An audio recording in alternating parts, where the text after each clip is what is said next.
मध्य प्रदेश सरकार ने अपनी ऐतिहासिक धरोहरों के पुनरुत्थान और संरक्षण के प्रति अपनी प्रतिबद्धता जताई है। पुरातत्व एवं संग्रहालय विभाग की कमिश्नर उर्मिला शुक्ला ने कहा है कि सरकार का यह लक्ष्य प्रदेश में पर्यटकों की संख्या को दोगुना करना है। इसके लिए पुरातत्व विभाग ने प्रदेश की महत्वपूर्ण धरोहरों की एक सूची तैयार की है, जिनका पुनरुद्धार किया जाएगा। महाकाल लोक के निर्माण के बाद उज्जैन में बड़ी संख्या में पर्यटकों की आमद ने पर्यटन विभाग को उत्साहित किया है।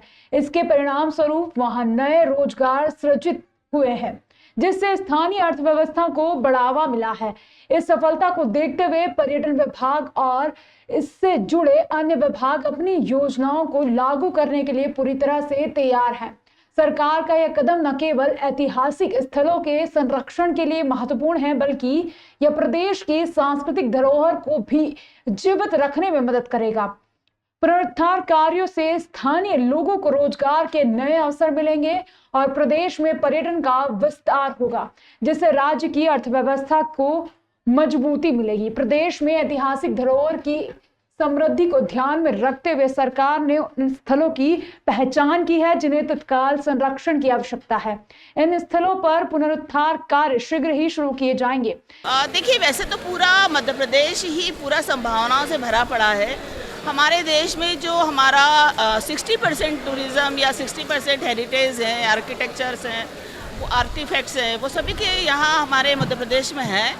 तो हम लोग एक ये संभावना देख रहे हैं कि हम अभी हमारा 11 करोड़ फुटफॉल हुआ है, जो पिछले सालों से काफ़ी अधिक है एमपी का। तो अभी हम लोग ये चाह रहे हैं कि इसे हम जस्ट डबल करने जाएं। हाँ, एक साल में हम लोग कोशिश करना चाह रहे हैं।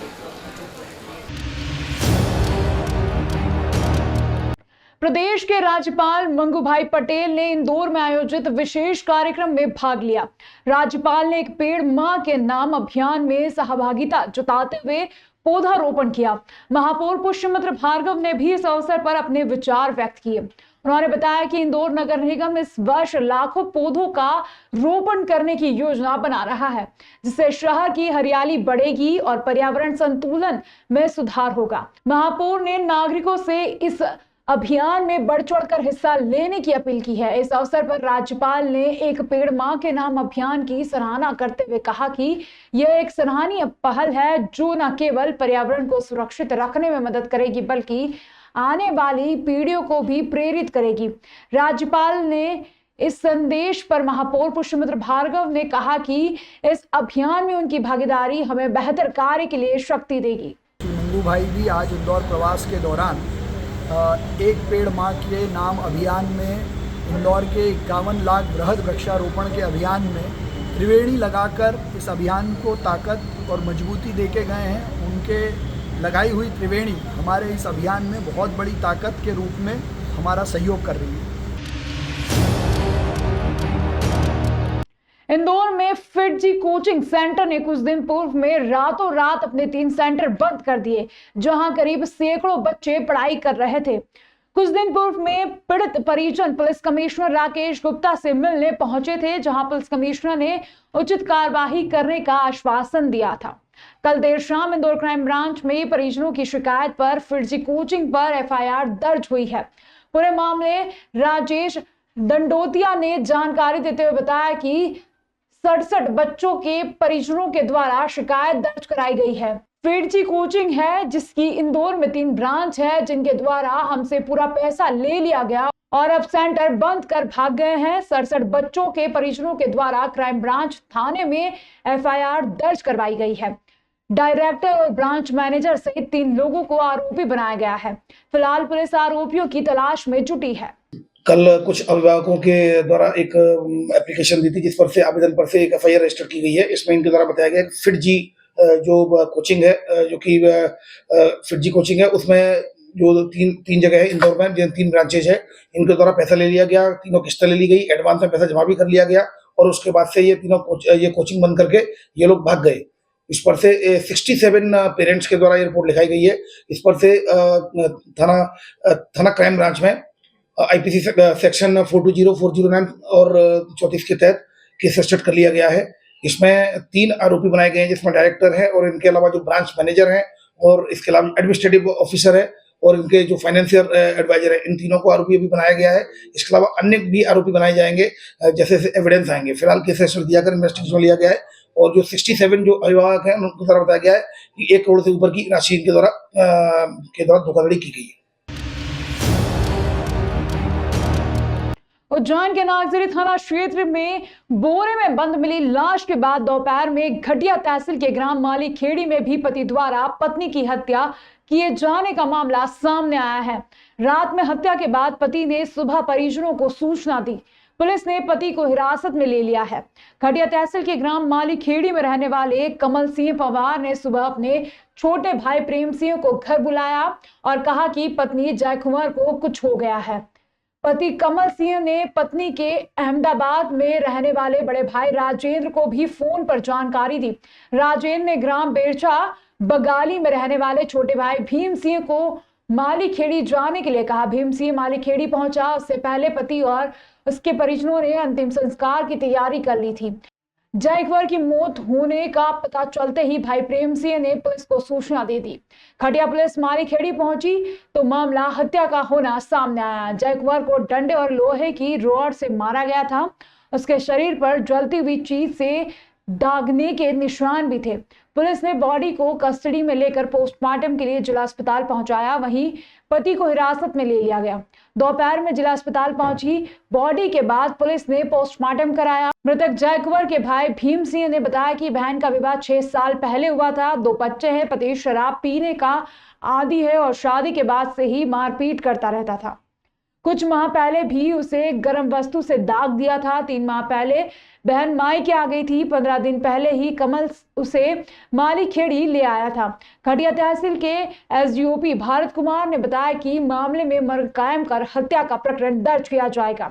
घटनास्थल से लोहे की रॉड और डंडा बरामद किया गया है। हत्या को रात में ही अंजाम दिया गया है। पति से पूछताछ की जा रही है। जल्द घटना की वजह को भी स्पष्ट किया जाएगा। जो त्रिवेणी पुल है, रास्ता शनि मंदिर के लिए उज्जैन से जाता है, छोटे पुल के किनारे पे एक बोरे में लपटी हुई किसी महिला की डेड बॉडी है, पानी के किनारे पे रुकी हुई है। इस तरीके की जानकारी जो है थाना नागझिरी और नानाखेड़ा को प्राप्त हुई थी। तत्काल टीमें मौके पर रवाना हुई। वरिष्ठ अधिकारी पहुंचे, एफएसएल टीम बुलाई गई। पानी से डेड बॉडी को निकालकर जब देखा गया तो उसके हाथ पैर और मुंह जो है बंधा हुआ था। प्रथम दृष्टया संदिग्ध परिस्थितियों में मृत्यु होना प्रतीत हो रहा है। डेड बॉडी का पीएम जारी है और इसके पहचान के सभी प्रयास किए जा रहे हैं। कुछ चोट के निशान जाहिरा तौर पे अभी देखने पर कोई ऐसी चोट के निशान नहीं दिखे हैं, चूँकि डेड बॉडी पानी के अंदर थी और इसका पीएम जो है कराया जा रहा है।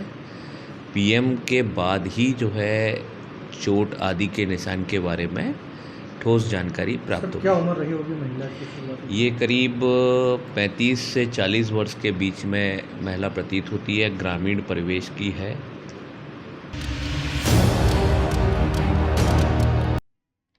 बाकानेर सीएम राइस स्कूल प्राचार्य के खिलाफ अखिल भारतीय विद्यालय परिषद कार्यकर्ताओं ने ज्ञापन सौंपा। ज्ञापन का वाचन करते हुए अखिल भारतीय विद्यालय परिषद जिला संयोजक लवेश सोनी ने बताया कि विद्यालय में प्राचार्य की अनियमितताएं दिन प्रतिदिन बढ़ती जा रही थी। शिक्षकों के साथ दुर्व्यवहार, जातिगत रूप से विद्यार्थियों को परेशान करना एवं विद्यार्थियों के भविष्य के साथ खिलवाड़ करना प्रिंसिपल के लिए आम बात हो चुकी है।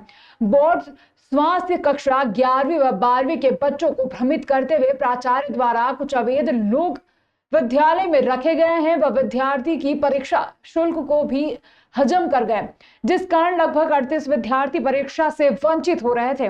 पर विद्यार्थी परिषद ने आंदोलन कर विद्यार्थियों के पक्ष में उन्हें परीक्षा आंदोलन कर विद्यार्थियों को परीक्षा में बिठाया और जब एसडीएम कार्यालय पर आयुक्त की जांच हुई, विद्यार्थी अपना पक्ष रखने गए तो विद्यार्थियों को टारगेट करते हुए प्राचार्य द्वारा मानसिक रूप से प्रताड़ना दी जा रही है। जब विद्यार्थी अपनी एसएलसी लेने प्राचार्य के पास जाते हैं तो उन्हें अभद्र शब्दों का प्रयोग और अपमानित प्राचार्य द्वारा किया जाता है। प्राचार्य द्वारा साल भर से विद्यालय में एट्रोसिटी एक्ट, एफआईआर, कोर्ट कचहरी आदि शब्दों के नाम से भी डराया व चमकाया जा रहा है। प्राचार्य की इन बातों की वजह से विद्यालय का मात्र 16% रिजल्ट रहा।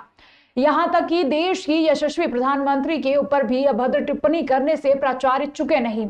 आचार संहिता का सीधा उल्लंघन प्राचार्य करते हैं। एक बार नहीं 2 बार प्राचार्य ने आदर्श आचार संहिता का भी उल्लंघन किया। प्राचार्य की घृणित मानसिकता इतनी है कि उन्होंने मां सरस्वती जी का पूजन स्कूल में बंद कर दिया। वह महिला टीचरों के ऊपर भी अभद्र टिप्पणी करने में प्राचार्य डरता नहीं है। ये इन विद्यार्थियों को प्राचार्य प्रताड़ित कर रहे हैं, जिस वजह से कई विद्यार्थी परेशान हो रहे हैं और प्राचार्य द्वारा उन्हें किया गया है कि मैं तुम्हारा जीवन खराब कर दूंगा। प्राचार्य द्वारा साल भर से atrocity act, jail, FIR, court कचहरी आदि शब्दों के द्वारा आए दिन विद्यार्थियों, शिक्षकों को डराते धमकाते हैं और अपने इशारों पर नचाने का काम करते हैं। इस दुर्व्यवहार की वजह से शिक्षक शिक्षिका भी विद्यार्थियों को पढ़ाने में असमर्थ महसूस कर रहे हैं और इसी कारणवश सीएम राइस काकानेर स्कूल के परिणाम मात्र 16% रह गया है। चौथा, विद्यार्थियों के साथ कक्षा में अभद्र शब्दों का प्रयोग प्राचार्य द्वारा बार बार किया जा रहा है। अभी मनावर गांधी चौराहा पर जस्ट की घटना, एक कैप्सूल ट्रेलर इंडिका कार को रगड़ते हुए करीब 1 फीट लेकर गया। गनीमत रही कि कोई जनहानि नहीं हुई। आखिर कब मिलेगी मनावर को बाईपास की सुविधा?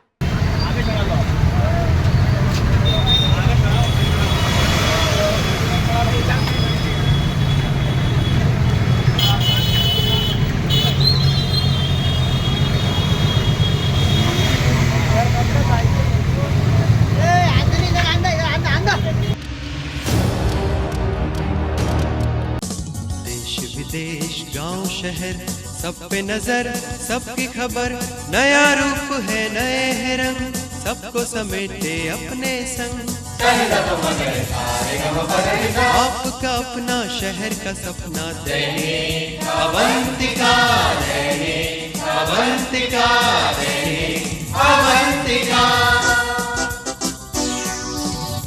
राजनीति, फिल्मी बातें, सब कुछ ही हम इसमें पाते। घर, होटल, ऑफिस या दफ्तर, क्लर्क, प्यून या हो फिर अफसर, सबका चहेता, सबका प्यारा दैनिक अवंतिका, दैनिक अवंतिका।